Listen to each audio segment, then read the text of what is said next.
Chez les Fenris de Dijon, vos séances d'entraînement se passent également de la même façon? Oui, c'est similaire quand même. Il y a bien cet esprit américain, cet esprit guerrier où voilà, on doit se surpasser, se dépasser. Voilà, on est vraiment dans le thème. C'est pas trop sportif de contact. Il faut être baraqué pour pratiquer ce sport. En fait, l'avantage de ce sport, c'est qu'on peut prendre tous les gabarits, tous les types.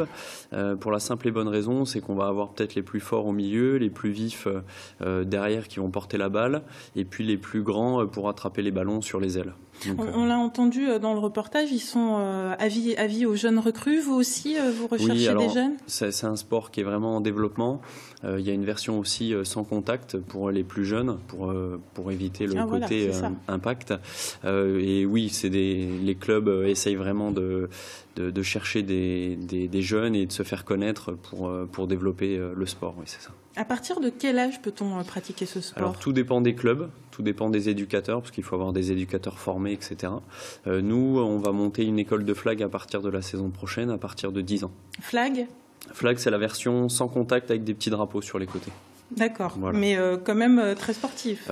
Pareil, vélocité, rapidité, voilà, c'est plus sur le côté vitesse.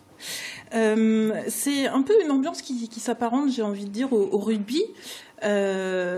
Est-ce que la mayonnaise prend le football américain ici en France? Alors les jeunes cherchent d'autres sports. Maintenant, avec le Super Bowl qui est passé au mois de février, voilà, ça nous donne un petit peu de publicité.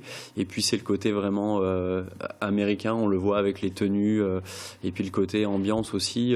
On est un petit peu comme le rugby, mais avec le côté un petit peu, on va dire, plus chaud, voilà, chaud à l'américaine, c'est ça. Chaud à l'américaine. Vous avez de nombreux supporters qui viennent vous voir? On a eu un match hier à Dijon, on avait à peu près 100 supporters qui sont venus avec le soleil, donc forcément ça aide.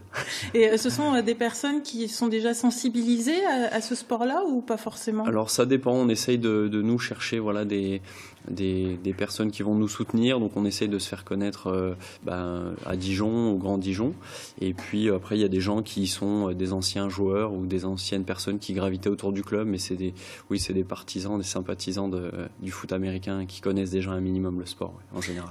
C'est pas trop difficile de comprendre justement la stratégie de ce sport?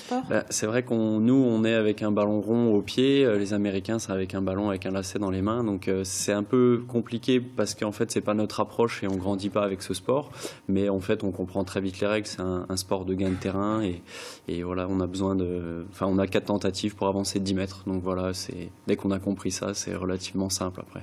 Alors on a parlé du ballon, mais on l'a vu dans le reportage, il y a aussi pas mal de matériel entre le casque, les épaulières, etc. C'est pas trop lourd? Alors moi j'ai commencé il y a 10 ans, donc les équipements étaient moins adaptés, on va dire, mais maintenant voilà, c'est relativement c'est 3-4 kilos et maintenant il y a encore beaucoup d'avancées avec des protections en gel, donc non, au début c'est un petit peu limitant, voilà, mais après on s'y fait très vite. Et justement, ce matériel, vous le prêtez à d'éventuels jeunes recrues? Alors justement, nous on veut être accessible pour les plus jeunes, donc on a une trentaine d'équipements de location, casques et épaulières de différentes tailles et différentes qualités, et on les loue à 40 € à l'année pour nos licenciés, donc ça évite d'investir 300 € dans du matériel, donc on essaye de rendre la discipline accessible. Oui, et puis c'est également une discipline qui est très structurée, avec une fédération, championnat, des clubs. Ce n'est pas trop frustrant de ne pas être mis sur le devant de la scène?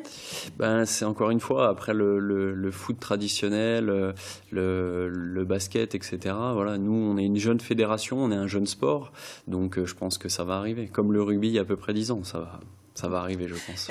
Vous, au niveau du club de Dijon, vous êtes combien de licenciés? Ça va faire 3 ans, on a dépassé la barre des 100 licenciés. Donc là, cette année, on va arriver à 120 licenciés à peu près, répartis sur 4 sections. Et quelle est votre place en championnat?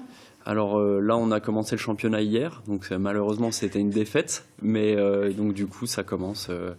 On est en interrégional Bourgogne-Franche-Comté. Et vous avez un terrain pour évoluer? Alors justement, on est en train de travailler avec la ville de Dijon pour avoir un vrai terrain à nos dimensions, pour pouvoir évoluer, puis avoir un pôle identitaire pour justement qu'on puisse marquer, c'est le football américain ici. Voilà, et puis on peut venir vous voir et vous encourager, et pourquoi pas aller sur le terrain. Bien sûr, avec plaisir. Et pour vous voir, on va où? Stade Bourillot pour l'instant, c'est derrière le parc de la Colombière. Très bien, merci. Voilà.